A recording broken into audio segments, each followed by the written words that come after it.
ಆತ್ಮೀಯ ಬಂಧುಗಳೇ, ಶ್ರೀಮದ್ ಭಾಗವತಂ ಸ್ಕಂದ 3 ಅಧ್ಯಾಯ 9 ಸೃಜನ ಶಕ್ತಿಗಾಗಿ ಬ್ರಹ್ಮನ ಪ್ರಾರ್ಥನೆ. ಇದರಿಂದ 11ನೇ ಶ್ಲೋಕವನ್ನ ನಾವು ತಿಳ್ಕೊಳ್ತಾ ಇದ್ವಿ. ಓದ ಭಾಗದಲ್ಲಿ ನಾವು ಭಗವಂತನನ್ನ ಹೇಗೆ ನಾವು ಪಡ್ಕೊಳ್ಳೋದು ಅನ್ನೋದ್ರ ಬಗ್ಗೆ ತಿಳ್ಕೊಂಡ್ವಿ. ಅಂದ್ರೆ ಏನು, ಒಬ್ಬ ಶ್ರದ್ಧೆ ಇರುವಂತವನು ಭಗವಂತ ನನಗೆ ಬೇಕು ಅಥವಾ ಭಗವಂತನ ಭಕ್ತನಾಗಬೇಕು ಅಂತ ಯಾರಾದರೂ ಇಷ್ಟಪಟ್ರೆ ಅವರೊಬ್ಬ ನಿಜವಾದ ಭಕ್ತರು ಇರ್ತಾರಲ್ಲ, ಅವರ ಸಹವಾಸದಲ್ಲಿ ಇರಬೇಕು. ಅವ್ರು ಹೇಳಿದಾಗೆ ಕೇಳಬೇಕು. ಮತ್ತೆ ಕಿವಿಗಳ ಮೂಲಕ ಭಗವಂತನ ವಿಚಾರಗಳನ್ನು ತಿಳ್ಕೊಳ್ತಾ ಏನಾಗುತ್ತೆ, ಐಹಿಕದಲ್ಲಿ ಆಸಕ್ತಿ ಇದ್ರೂ ಕೂಡ ನಮಗೆ ಕ್ರಮೇಣವಾಗಿ ಅದೆಲ್ಲ ಹೋಗ್ಬಿಡುತ್ತೆ. ಆಮೇಲೆ ನಮಗೇನಾಗುತ್ತೆ, ಆ ಭೌತಿಕ ಕಲ್ಮಶದಿಂದನೇ ಪರಿಶುದ್ಧವಾಗಿಬಿಡ್ತೀವಿ. ಆಗ ನಮಗೆ ಭಗವಂತನ ಯಾವುದಾದ್ರೂ ಒಂದು ರೂಪ, ವೇದಗಳಲ್ಲಿ ಹೇಳಿದಾರಲ್ಲ ಆ ರೂಪ ಅಂತ ಹೇಳಿದ್ದಾರೆ. ಇಲ್ಲಿ ಇನ್ನೂ ಬೇಕಾದಷ್ಟು ಸೃಷ್ಟಿಯಾಗಿರುವಂಥದ್ದಂದ್ರೆ ತಮಗೆ ತಾವೇ ದೇವರು ಅಂತ ಹೇಳಿಕೊಂಡು ಬೇರೆಯವರೆಲ್ಲ ಬೇಕಾದಷ್ಟು ಜನ ಇದ್ದಾರೆ. ಅದನ್ನ ನಾವು ಒಪ್ಕೋಬಾರ್ದು. ವೇದಗಳಲ್ಲಿ, ಶ್ರುತಿಗಳಲ್ಲಿ ಪ್ರಮಾಣವಾಗಿ ಯಾವುದು ಇದೆಯೋ ಅದನ್ನ ಮಾತ್ರ ನಾವು ಭಗವಂತನ ರೂಪಗಳು ಅಂತ ಹೇಳೋದು. ಸೊ ಅಲ್ಲಿ ಯಾವುದಾದ್ರೂ ಒಂದು ದಿವ್ಯ ರೂಪದಲ್ಲಿ ನಮಗೆ ಆಸಕ್ತಿ ಅನ್ನೋದು ಬರುತ್ತೆ. ಆಗ ನಮಗದು ಇಷ್ಟ ದೈವ ಆಗುತ್ತೆ. ಅದನ್ನೇ ನಾವು ಆರಾಧನೆ ಮಾಡೋದಕ್ಕೆ ಶುರು ಮಾಡ್ತೀವಿ ಅನ್ನೋದನ್ನ ತಿಳ್ಕೊಂಡ್ವಿ. ಈಗ ಮುಂದುವರೆದು ಇಲ್ಲಿ ಹೇಳ್ತಾ ಇದ್ದಾರೆ, ಭಗವಂತನ ನಿರ್ದಿಷ್ಟ ರೂಪಕ್ಕೆ ಭಕ್ತನ ಎರಕವು ಸಹಜ ಪ್ರವೃತ್ತಿಯಿಂದ ಆಗುವುದು. ಪ್ರತಿಯೊಬ್ಬ ಜೀವಿಯೂ ಮೂಲತಃ ದಿವ್ಯ ಸೇವೆಯ ನಿರ್ದಿಷ್ಟ ರೂಪಕ್ಕೆ ಅನುರಕ್ತನಾಗಿರುತ್ತಾನೆ, ಏಕೆಂದರೆ ಅವನು ಎಂದೆಂದಿಗೂ ಭಗವಂತನ ದಾಸನಾಗಿರುತ್ತಾನೆ. ಅಂದ್ರೆ ಅರ್ಥ ಏನು, ನಾವು ಭಗವಂತನ ಒಂದು ರೂಪಕ್ಕೆ ಇಷ್ಟಪಡ್ತೀವಲ್ವಾ, ಇದು ಯಾಕಾಗುತ್ತೆ ಅಂತಂದ್ರೆ ಒಂದಲ್ಲ ಒಂದು ದಿವಸ ಎಲ್ಲರಿಗೂ ಆಗುವಂಥದ್ದೇ. ಈಗ ಭೌತಿಕದಲ್ಲಿ ಮುಳುಗೋಗಿರ್ಬೋದು, ನನಗೆ ಭಗವಂತ ಅಂತಂದ್ರೆ ನಂಬಿಕೆ ಇಲ್ಲ, ಆಸಕ್ತಿ ಇಲ್ಲ, ಏನಾದರೂ ಹೇಳ್ಬೋದು ನಾವು. ಒಂದಲ್ಲ ಒಂದು ದಿವಸ ನಮಗೆ ಅವನಲ್ಲಿ ಆಸಕ್ತಿ ಅನ್ನೋದು ಬಂದೇ ಬರುತ್ತೆ. ಯಾಕೆ ಅಂತಂದ್ರೆ ಅದು ಸಹಜವಾಗಿರುವಂಥ ನಮ್ಮ ಪ್ರವೃತ್ತಿ, ಅದು ನಮ್ಮ ಒಂದು ನಿಜ ಸ್ವರೂಪ. ಅದು ಏನು, ನಾವು ಭಗವಂತನ ಸೇವಕರು ಅಂತ ಅನ್ನೋದು ಬೇಕಾದಷ್ಟು ಸರಿ ನಾವು ಕೇಳಿದೀವಲ್ವಾ. ಇನ್ನೂ ಮುಂದೇನೂ ಬೇಕಾದಷ್ಟು ಸರಿ ಇದನ್ನು ಹೇಳ್ತಾರೆ, ನಾವು ಭಗವಂತನ ಸೇವಕರು ಅಂತ. ಯಾಕೆ ಅಂತಂದ್ರೆ ಅದನ್ನ ಮರ್ತೋಗಿರೋದ್ರಿಂದನೇ ಈಗ ಇದೆಲ್ಲ ನಮಗೆ ತೊಂದರೆ ಆಗ್ತಾ ಇರೋದು. ಸೊ ಜೀವಿ ಮೂಲತಃ ಭಗವಂತನ ನಿರ್ದಿಷ್ಟ ರೂಪಕ್ಕೆ ಅನುರಕ್ತನಾಗೋದು ಯಾಕೆ ಅಂತಂದ್ರೆ ಅವನು ಭಗವಂತನ ದಾಸನಾಗಿರೋದ್ರಿಂದ. ಅವನು ಶಾಶ್ವತನಾಗಿ ಭಗವಂತನ ಸೇವಕ ಅಥವಾ ದಾಸ ಅಂತ ಕೂಡ ಹೇಳ್ಬೋದು. ಅದನ್ನ ನಾವು ಮರ್ತಿರೋದಷ್ಟೇನೆ. ಆದ್ರೆ ನಮ್ಮ ಒಂದು ಸ್ವರೂಪ ಅಲ್ವಾ, ಈಗ ಯಾರ ಒಂದು ಸ್ವಭಾವ ಏನಾಗಿರುತ್ತೋ ಅಥವಾ ತಾನು ಏನೋ ಅದು ನಮಗೆ ಮರ್ತಿರ್ಬೋದು, ಆದ್ರೆ ಅದು ತಂತಾನಾಗಿ ಒಂದಲ್ಲ ಒಂದು ದಿವಸ ಅದು ಹೊರಗಡೆ ಬಂದೇ ಬರುತ್ತಲ್ವಾ. ಈಗ ಸುಳ್ಳು ಹೇಳೋನಿಗೆ ಸದಾ ನೀನು ನಿಜಾನೇ ಹೇಳಬೇಕು ಅಂತಂದಾಗ ಅವ್ನು ಚೇಂಜ್ ಮಾಡ್ಕೊಳ್ಳೋದಕ್ಕೆ ಪ್ರಯತ್ನ ಮಾಡ್ತಾನೆ, ಆದರೆ ಅದು ಒರಿಜಿನಾಲಿಟಿ ಅಲ್ವಾ ಒಂದು ಬಂದೇ ಬಂದ್ಬಿಡುತ್ತೆ ಅಲ್ವಾ. ಈ ಕಳ್ತನ ಮಾಡೋನು ಪ್ರತಿ ದಿವಸ ಕಳ್ತನ ಮಾಡ್ತಿರ್ತಾನೆ. ಯಾವಾಗಲೂ ಒಂದ್ಸರಿ ಬಿಡಬೇಕು ಅಂದರೂ ಕೂಡ ಅವನಿಗೆ ಒಂದಲ್ಲ ಒಂದ್ಸರಿ ಅವನಿಗೆ ಕಳ್ತನ ಮಾಡಬೇಕು ಅಂತ ಅನ್ಸ್ಬಿಡತ್ತೆ. ಯಾಕೆ, ಅವನ ನಿಜ ಸ್ಥಿತಿನೇ ಹಾಗಿರತ್ತೆ, ಅವನು ಯಾವಾಗಲೂ ಅದರಲ್ಲೇ ಮುಳುಗಿರುವಂಥವನು.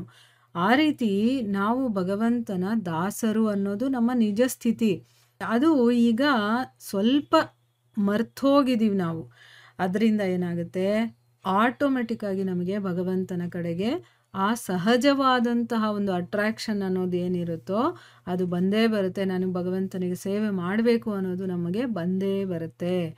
ಜೀವಿಯು ಶಾಶ್ವತವಾಗಿ ದೇವೋತ್ತಮ ಪರಮಪುರುಷನಾದ ಶ್ರೀಕೃಷ್ಣನ ದಾಸನೆಂದು ಚೈತನ್ಯ ಮಹಾಪ್ರಭುಗಳು ಹೇಳುತ್ತಾರೆ. ಆದುದರಿಂದ ಪ್ರತಿಯೊಂದು ಜೀವಿಗೂ ಶಾಶ್ವತವಾಗಿ ಭಗವಂತನೊಂದಿಗೆ ನಿರ್ದಿಷ್ಟ ರೀತಿಯ ಸೇವಾ ಸಂಬಂಧವಿರುತ್ತದೆ.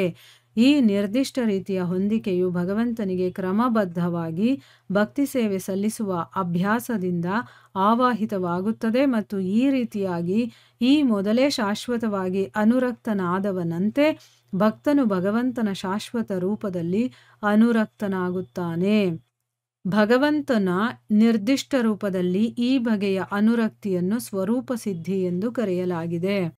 ಅಂದ್ರೆ ಈಗ ಈ ಒಂದು ವಿಷಯದ ಬಗ್ಗೆ ಚೈತನ್ಯ ಮಹಾಪ್ರಭುಗಳು ಕೂಡ ಹೇಳಿದ್ದಾರೆ. ಏನು, ಜೀವಿಯಾಗಿರುವಂಥವನು ಶಾಶ್ವತವಾಗಿ ಆ ಶ್ರೀಕೃಷ್ಣನ ದಾಸ ಅಂತಂದ್ಬಿಟ್ಟು, ಅದಕ್ಕೋಸ್ಕರ ಏನಾಗುತ್ತೆ ಅಂದರೆ ಪ್ರತಿಯೊಬ್ಬ ಜೀವಿಗೂ ಕೂಡ ಆ ಭಗವಂತನ ಜೊತೆ ಶಾಶ್ವತವಾಗಿ ಯಾವುದಾದ್ರೂ ಒಂದು ರೀತಿಯಲ್ಲಿ ಸೇವಾ ಸಂಬಂಧ ಇರುತ್ತೆ.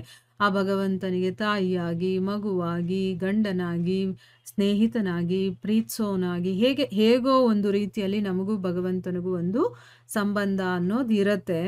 ಯಾವಾಗ ನಾವು ಭಕ್ತಿಯಲ್ಲಿ ತೊಡಗ್ತೀವೋ, ಆ ಭಕ್ತಿಯಿಂದ ಭಗವಂತನ ಸೇವೆಯನ್ನು ಮಾಡೋದಕ್ಕೆ ಶುರು ಮಾಡ್ತೀವೋ, ಆ ಅಭ್ಯಾಸದಿಂದ ಏನಾಗುತ್ತೆ, ನಿಧಾನವಾಗಿ ನಮಗೆ ಅದೆಲ್ಲ ಮತ್ತೆ ನೆನಪಾಗಕ್ಕೆ ಶುರು ಆಗುತ್ತೆ.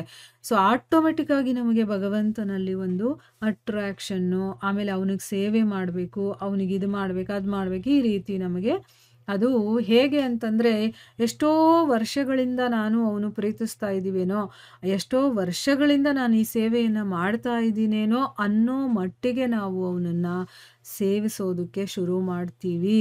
ಅದರಲ್ಲೇ ನಮಗೆ ಅಷ್ಟು ಇಷ್ಟ ಆಗ್ತಾ ಹೋಗುತ್ತೆ. ಮೊದಲು ಭಗವಂತನ ಭಕ್ತಿಯಲ್ಲಿ ಬರೋ ಅಂಥವ್ರಿಗೆ ಭಗವಂತನ ಬಗ್ಗೆ ಕೇಳೋದಕ್ಕೆ ಇಂಟ್ರೆಸ್ಟ್ ಇರೋದಿಲ್ಲ. ಆಮೇಲೆ ಇನ್ನೂ ಕೇಳಬೇಕು ಅಂತ ಬರುತ್ತೆ.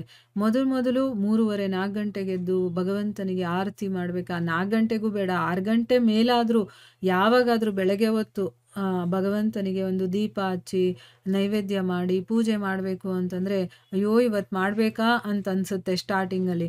ಆದರೆ ಅವನಲ್ಲಿ ಆ ಪ್ರೀತಿ ಅನ್ನೋದು ಹೆಚ್ಚುತ್ತಾ ಹೋದಂಗೆ ಆಮೇಲೆ ಏನಾಗುತ್ತೆ, ಅಯ್ಯೋ ಯಾವಾಗ ಬೆಳಗ್ಗೆ ಆಗುತ್ತೋ, ಯಾವಾಗ ನಾನು ಭಗವಂತನಿಗೆ ಅಲಂಕಾರ ಮಾಡ್ತೀನೋ, ಯಾವಾಗ ಆರತಿ ಮಾಡ್ತೀನೋ, ಯಾವಾಗ ಕೀರ್ತನೆ ಮಾಡ್ತೀನೋ, ಯಾವಾಗ ನಾನು ಆ ವಿಷಯಗಳನ್ನು ಕೇಳ್ತೀನೋ ಭಗವಂತನ ವಿಚಾರದಲ್ಲಿ, ಈ ರೀತಿ ನಮ್ಮಲ್ಲಿ ಚೇಂಜಸ್ ಆಗುತ್ತೆ. ಅಂದರೆ ಅಲ್ಲಿ ನಮಗೆ ಪ್ರೀತಿ ಅನ್ನೋದು ಹೆಚ್ಚಾಗ್ತಾ ಹೋಗುತ್ತೆ. ಆವಾಗ ಅವನು ವಿಷಯ ಬಿಟ್ಟು ಬೇರೆ ಯಾವ ವಿಷಯಗಳು ನಮಗೆ ಅಷ್ಟು ಇಂಟ್ರೆಸ್ಟ್ ಅನಿಸೋದಿಲ್ಲ. ಬರೀ ಭಗವಂತನ ವಿಚಾರನೇ ನಮಗಿಷ್ಟ ಆಗುತ್ತೆ. ಈ ರೀತಿ ನಾವು ಯಾವಾಗ ಅನುರಕ್ತಿಯನ್ನು ಪಡಿತೀವೋ, ಆ ಒಂದು ಅಟ್ಯಾಚ್ಮೆಂಟು, ಆ ಒಂದು ಆಸೆ ಎಲ್ಲ ಭಗವಂತನಲ್ಲಿ ಬರುತ್ತೋ ಅದನ್ನು ಸ್ವರೂಪ ಸಿದ್ಧಿ ಅಂತ ಕರೀತಾರೆ. ಈಗ ಸ್ವರೂಪ ಸಿದ್ಧಿ ಅಂತಂದ್ರೇನು, ನಾವು ಆಟೋಮೆಟಿಕ್ಕಾಗಿ ನ್ಯಾಚುರಲ್ ಆಗಿ ಆ ಭಗವಂತನನ್ನು ಇಷ್ಟಪಡೋದು, ಭಗವಂತನ ಸೇವೆ ಮಾಡೋದು, ಇದನ್ನು ಸ್ವರೂಪ ಸಿದ್ಧಿ ಅಂತ ಕರೆಯೋದು. ಪರಿಶುದ್ಧ ಭಕ್ತನು ಬಯಸುವ ಶಾಶ್ವತ ರೂಪದಲ್ಲಿ ಭಗವಂತನು ಭಕ್ತನ ಹೃತ್ಕಮಲದಲ್ಲಿ ನೆಲೆಸುವನು.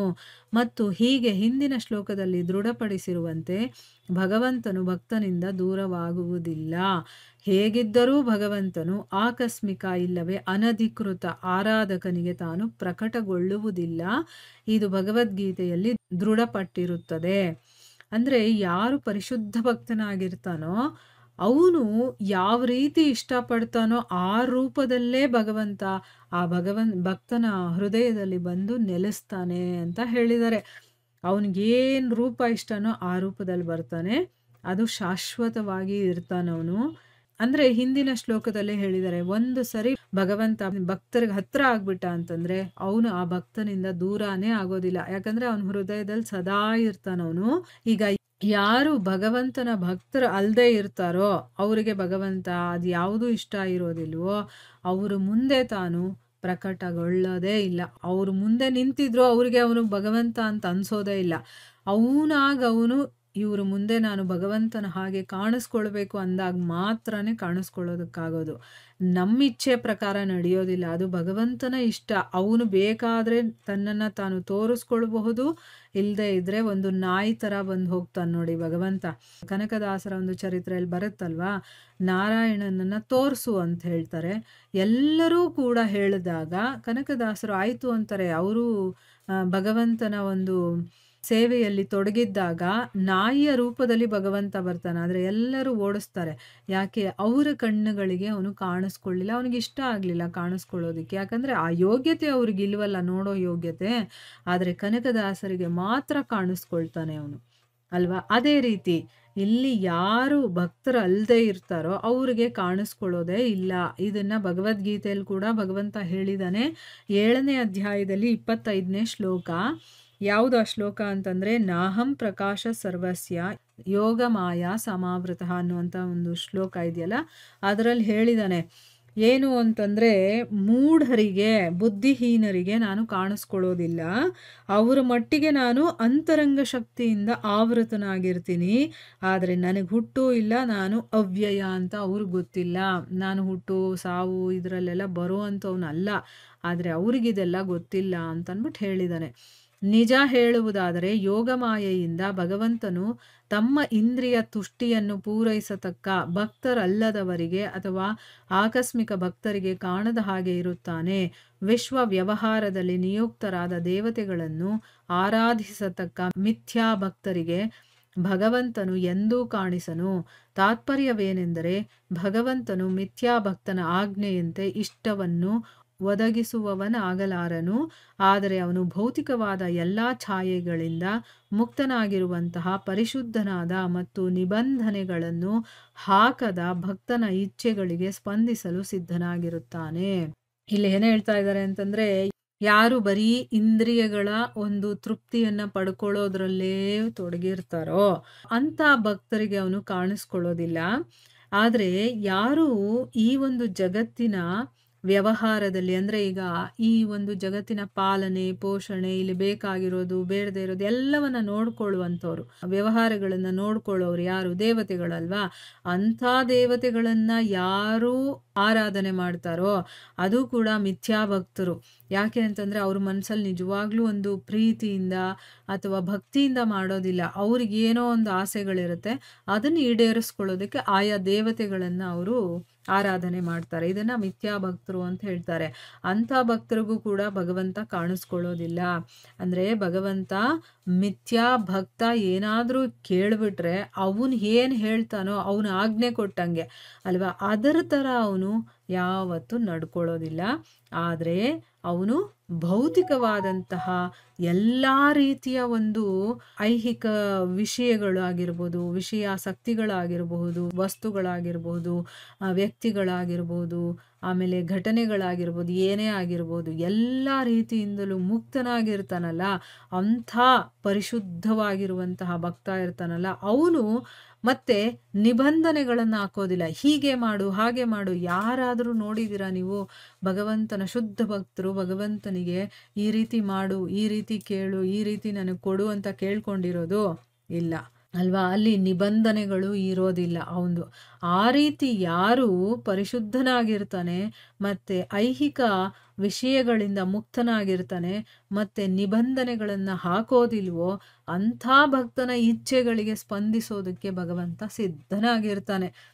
ಈಗ ಕೃಷ್ಣನ ಫ್ರೆಂಡ್ ಸುಧಾಮ ಇರ್ತಾನಲ್ವಾ, ಅವನಿಗೆ ಎಷ್ಟು ಕಷ್ಟಗಳಿರುತ್ತೆ, ಏನೇನೆಲ್ಲ ತೊಂದರೆಗಳನ್ನು ಅನುಭವಿಸ್ತಾನೆ. ಅವನು ಪರಿಶುದ್ಧವಾದ ಭಕ್ತ, ಅವನು ಭಗವಂತನೇ ಬೇಕು ಅಂತ ಇಷ್ಟಪಟ್ಟಿರ್ತಾನೆ ನೋಡಿ. ಅವನಲ್ಲಿ ಯಾವುದೇ ಐಹಿಕ ಆಸೆಗಳಿರೋದಿಲ್ಲ, ಎಲ್ಲದರಿಂದ ಅವನು ಮುಕ್ತನಾಗಿರ್ತಾನೆ. ಅವನಿಗೆ ಮನೆ ತುಂಬ ಮಕ್ಕಳು, ಹೊಟ್ಟೆಗೆ ಊಟ ಇರೋದಿಲ್ಲ. ಆದರೂ ಕೂಡ ಅವನೇನಾದರೂ ನಿಬಂಧನೆಗಳನ್ನು ಹಾಕ್ತಾನ ಭಗವಂತನಿಗೆ, ನೀನು ಹೀಗೆ ಇರ್ಬೇಕು ನನ್ನ ಜೊತೆ, ಹಾಗೆ ಮಾಡಬೇಕು ಅಂತ ಇಲ್ಲ. ಆದರೂ ಕೂಡ ಅವನು ಮನಸ್ಸಿನ ಒಳಗಡೆ ನನ್ನ ಮಕ್ಕಳಿಗೆ ಒಂದೆರಡು ಹೊತ್ತು ಊಟ ಆದರೂ ಚೆನ್ನಾಗಿ ಸಿಗಬೇಕು, ನನ್ನ ಹೆಂಡತಿ ಏನು ಅನ್ಕೊಂಡಿದ್ದಾಳೋ ಅವಳು ನೆಮ್ಮದಿಯಾಗಿರೋದಕ್ಕೆ ಆಗಬೇಕು ಅಂತ ಅವ್ನ ಮನಸ್ಸಲ್ಲಿ ಇರುತ್ತೆ. ಆದರೆ ಅವನು ಕೇಳ್ಕೊಳ್ಳೋದಿಲ್ಲ. ಆದರೆ ಅಂಥ ಭಕ್ತನ ಇಚ್ಛೆಗಳನ್ನು ಕೂಡ ಅವನು ಪೂರೈಸ್ತಾನೆ. ಅಂದರೆ ಆ ಒಂದು ಭಕ್ತನಿಗೆ ಸ್ಪಂದಿಸೋದಕ್ಕೆ ಅವನು ಸಿದ್ಧವಾಗಿರ್ತಾನೆ ಅನ್ನೋದು ಇದರ ಅರ್ಥ.